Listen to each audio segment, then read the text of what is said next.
ইমানের স্বাদ যখন নষ্ট হয় তখন এই অবস্থার সৃষ্টি হয়। বিষাক্ত সাপ যখন মানুষকে দংশন করে, রাতের অন্ধকারে বিষাক্ত সাপে মানুষকে দংশন করেছে, ওঝা আনা হলো। ওঝা এসে সর্বপ্রথম টেস্ট করবে যে সাপটা কি বিষাক্ত না এমনি সাধারণ সাপে তাকে দংশন করেছে, সাপটা কি ধরনের। এটা টেস্ট করার জন্য সাপে কাটা রোগীর মুখে ওঝা মুখের মধ্যে খুব ঝাল মরিচ অথবা লবণ এটা দেয়। দিলে পরে সে যদি বলে পানি পানি লাগে, খুব ঝালওয়ালা মরিচ কিন্তু মুখে পানি পানি লাগে, বুঝতে হবে বিষাক্ত সাপে কামড়িয়েছে। আর যদি ঝালকে ঝাল বলে, লবণকে লবণ বলে, তিতকে তিতো বলে, তাহলে বোঝা যাবে বিষাক্ত সাপে কামড়ায় নাই। তো বিষাক্ত সাপের প্রধান আলামত হলো এই, বিষাক্ত সাপে যখন মানুষকে কাটে তখন তার প্রথম বিষক্রিয়া হচ্ছে তার রক্তকে জাম করে দেয় আর জিহ্বার স্বাদকে নষ্ট করে দেয়।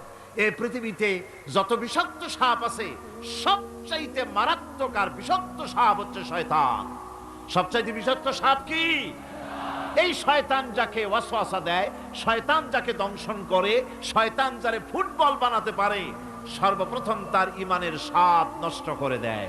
তখন আখিরাত ভালো লাগে না, তখন মসজিদ ভালো লাগে না, তখন ওয়াজ মাহফিল ভালো লাগে না, তাফসীর মাহফিল ভালো লাগে না, তখন সিনেমা পছন্দ হয়, গান পছন্দ হয়, মেলা পছন্দ হয়, সাংস্কৃতিক অনুষ্ঠান, নাচ, উল্টোপাল্টা কাম, এই সমস্ত পছন্দ হয়। আল্লাহর ইসলাম ভালো লাগে না, পছন্দ হয় না। আল্লাহ পাক বলেন পরকালকে যারা অস্বীকার করে তাদের মনের তাদের জন্য এই দুনিয়াটাকেই তাদের সামনে চিত্তাকর্ষক, তাদের ক্রিয়াকাণ্ডকে চিত্তাকর্ষক করে দেওয়া হয় আর এর ভেতরেই তারা পড়ে থাকে। ফলে এই সব পরকালে অবিশ্বাসী লোকগুলি অহংকারী হয়। তারা কি হয়? আল্লাহ পাক বলেন ফাল্লাযীনা লা ইউমিনুনা বিল আখিরাতি কুলুবুহুম মুনকিরাতুন ওয়া হুম মুস্তাকবিরুন।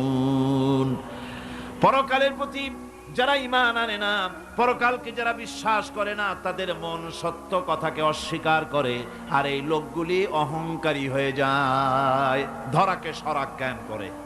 কি হনুরে এই অবস্থার সৃষ্টি হয়ে যায়। সে মনে করে যে পৃথিবী আমার, উলট পালট করে দে মা, লুটে পুটি খাই। পরকালে বিশ্বাস নাই, যা খুশি সে তখন তা করতে থাকে এবং অহংকারী হয়ে যায়। পরকালীন জীবনের অস্বীকৃতি আজকে নতুন কিছু নয়। আজও এক শ্রেণীর লোক আছে যারা বলে পরকাল বলে কিছুই নাই। আল্লাহ সম্পর্কে বলে দেয়ার ইজ নো গড, স্রষ্টা বলতে কিছু নাই। পরকালকেও বিশ্বাস করে না এমন লোক আমাদের দেশে আছে কিনা? কোন যেরকম আছে কিনা? যথেষ্ট তৈরি হয়েছে এবং বর্তমান সময় বেশি তৈরি হয়েছে। অতীতের কোন সময় ইসলাম আর মুসলিম সেন্টিমেন্ট এত আহত হয় নাই যত এই কয়েক বছরের মধ্যে হয়েছে, ঠিক কিনা? পরকালকে অস্বীকার করেছে, কোরআন শরীফকে আগাগোড়া সংশোধনের কথা বলেছে, আল্লাহকে মিথ্যাবাদী বলেছে। নাউজুবিল্লাহ পড়েন না কেন? নাউজুবিল্লাহি মিন যালিক। আল্লাহকে মিথ্যাবাদী বলা হয়েছে, কোরআনের সংশোধনের দাবি উঠেছে। মাদ্রাসার ভেতরে ডাকাত দুষ্ট পয়দা হয় বলা হচ্ছে।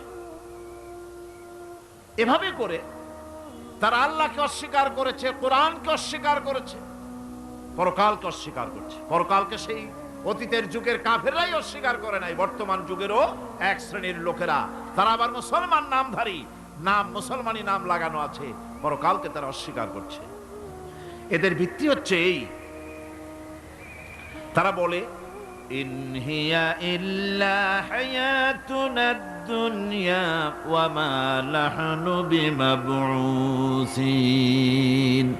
তারা বলে এই দুনিয়ার জীবনটাই একমাত্র জীবন, এই দুনিয়ার জীবনই হলো একমাত্র জীবন, আমরা আর উঠবো না পরকালে। পরকাল বলে কিছুই নাই, পরকাল বলে কোনো জিনিস নাই, আমাদেরকে কিয়ামতে আল্লাহর দরবারে ওঠা লাগবে না। সুতরাং তারা ওমর খৈয়ামের মুরিদ হয়ে যায়।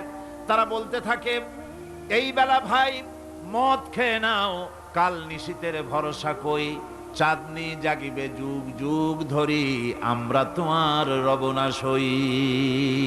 যত পারো মদ খাও, নগদ যা পাও হাত পেতে নাও, বাকির খাতায় শূন্য থাক।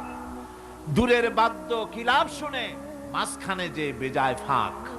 কোথায় কিয়ামত আর কোথায় পরকাল, কোথায় বিচার, কোথায় হাসর, কোথায় সিরাত, কোথায় মিজান, আর মাঝখানে টাটকা সুখগুলো ছাড়িয়ে দেবে একটা কথা, মাঝখানের এই টাটকা সুখগুলি গ্রহণ করো, মজা করো। এই সব শিক্ষা দেওয়া হয় ওই সেকুলার শিক্ষা ব্যবস্থার মাধ্যমে কলেজে এবং বিশ্ববিদ্যালয়গুলিতে, যার কারণে পরকালের বিশ্বাস নাই বলে এমন কোনো কাজ নাই যা তারা করতে পারে না। এই জন্য কোরআনে কারীম আল্লাহ পাক বলছেন, লাইসাল বিররা আন তুওয়াল্লু বুজুহাকুম কিবালাল মাশরিকি ওয়াল মাগরিব, পূর্ব পশ্চিমে কয়বার মাথা ঘুরালা, এইটাই তোমার পূর্ণবান সৎ কাজ হওয়ার এটা নমুনা নয়। প্রকৃতপক্ষের সৎ কাজ হচ্ছে আল্লাহ বিশ্বাস করা এবং পরকালে বিশ্বাস ভিত্তিক জীবন গড়া। ওই কাফেররা বলতো, ওয়াকালু মা হিয়া ইল্লা হায়াতুনাদ দুনিয়া নামুতু ওয়া নাহইয়া ওয়া মা ইউহলিকুনা ইল্লা আদ-দাহর। আল্লাহ রাব্বুল আলামিন বলেন, এই কাফেররা বলতো দুনিয়ার জীবনটাই তো আসল জীবন, আমরা মরবো না, আমরা এখানেই থাকবো, এই জীবনটাই হলো আসল জীবন, এখানেই বাঁচবো, এখানেই মরবো, আমরা পরকাল বলে কোনো জিনিস নাই, আমাদের কোনো ওঠা লাগবে না, যা কিছু হয় যুগের আবর্তন ছাড়া কিছুই হয় না। শুধু তাই নয়, এই প্রশ্ন কাফিরদের মনের ভিতরে মারাত্মক আকার ধারণ করলো। তারা বলল, আইযা মিতনা ওয়া কুন্না তুরাবান যালিকা রাজউম বাঈদ, আমরা মাটির সাথে মিশে যাব, আমরা মরে যাব, মাটির সঙ্গে মিশে যাব, তারপরে আমাদেরকে জীবিত করা হবে, এটা তো জ্ঞান বহির্ভূত কথা, এটা তো মাথায় ঢোকে না, কথাটা কেমন?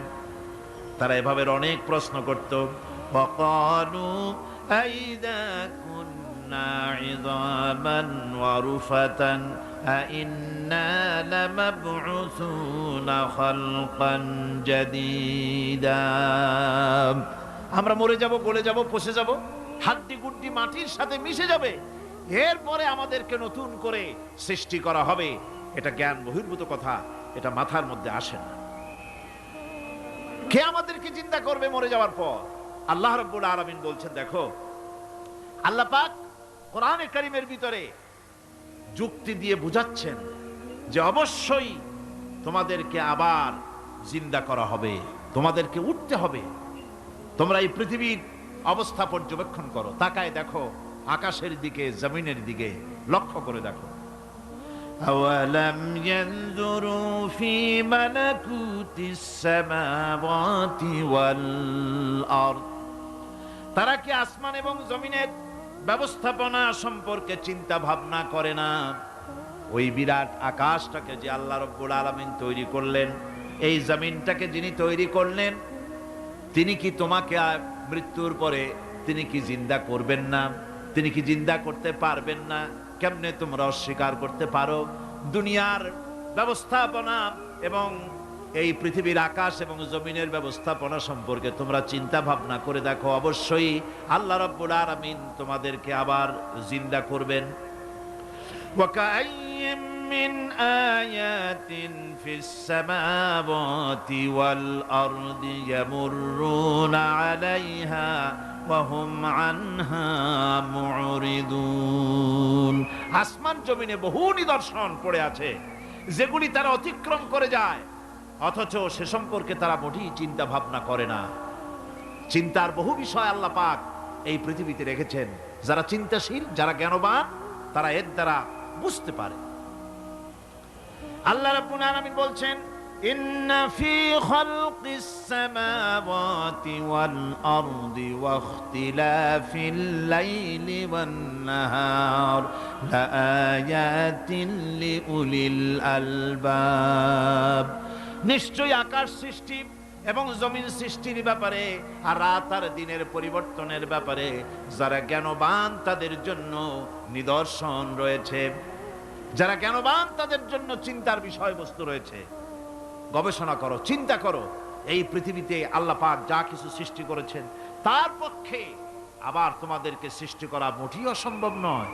পরকালীন জীবনের সম্ভাবনা সম্পর্কে কোরআন অবিশ্বাসীদেরকে বলছে, দেখো, আল্লাহুল্লাযী রাফা'আস সামাওয়াতি বিগাইরি আমাদিন তারাউনাহা সুম্মা ইসতাওয়া আলাল আরশ। সে আল্লাহ তোমাদের নিকট দৃশ্যমান স্তম্ভ ছাড়াই ওই বিশাল আকাশটা তৈরি করেছে। যারা পরকাল আছে বলে উঠতে হবে একথা যারা বিশ্বাস করে না, তাদের ব্যাপারে আল্লাহ পাক এই যুক্তি দিচ্ছেন, দেখো, এই বিশাল যে আকাশটা, এই আকাশে কোনো খুঁটি আছে? কথা বলেন না কেন? এই আকাশে কোনো খুঁটি আছে? কোন রকমের খুঁটি ছাড়াই ওই বিশাল আকাশটা কে বানিয়েছেন? জোরে চিৎকার দিয়ে বলেন, কে বানাইছেন? এই যে শামিয়ানা, একটা বিশাল প্যান্ডেল, এই প্যান্ডেলে খুঁটি আছে না নাই? শুধু আছে না, একটা দুইটা না, জনমের মতো খুঁটি আছে। চতুর্দিকে তাকায় দেখে কত খুঁটি। এতটুকু একটা শামিয়ানায় শত শত খুঁটি লাগতেছে কাপড়টা ধারণ করবে বলে। কি ধারণ করবে? কাপড়। আর অত বড় বিশাল আকাশ, সে আকাশটার কোনো খুঁটি আছে? আল্লাহ পাক বলছেন, কোন দৃশ্যমান খুঁটি ছাড়াই এত বড় বিশাল আকাশটা তোমার মাথার উপরে দাঁড়িয়ে আছে এবং আল্লাহ পাক আরশের উপরে দীপ্তমান হয়ে আছেন। এগুলি দেখেও কি তোমার মাথার মধ্যে কোনো চিন্তা আসে না যেটা কি করে সম্ভব হলো? অনেকে তো এমন আছে শিক্ষিত লোক, তারা আবার বলে কি, কয় যে না, আকাশ বলে কিছু নাই, ওই অনেক দূরে তো, সেই জন্য নীলে নীলে দেখা যায়, আসলে কিছু নাই।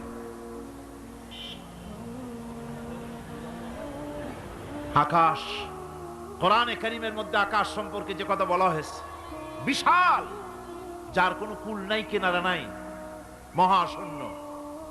আমি সামনে বলবো আকাশ সম্পর্কে কথা আসতেছে। আল্লাহ পাক বলছেন, দেখো, ওই বিশাল আকাশটাকে আমি সৃষ্টি করে রেখেছি, কোনো খুঁটি লাগাই নেই। তোমার মতো একটা ছোট্ট মানুষ সৃষ্টি করেছি, মরে যাওয়ার পর মাটির সাথে মিশে যাবা, আবার তোমাকে যে আমি উঠাবো, এ ব্যাপারে তোমার চিন্তার মধ্যে দুর্বলতা আসলো কেন যে সেই আল্লাহ রাব্বুল আলামিন তোমাকে উঠাতে পারবেন না?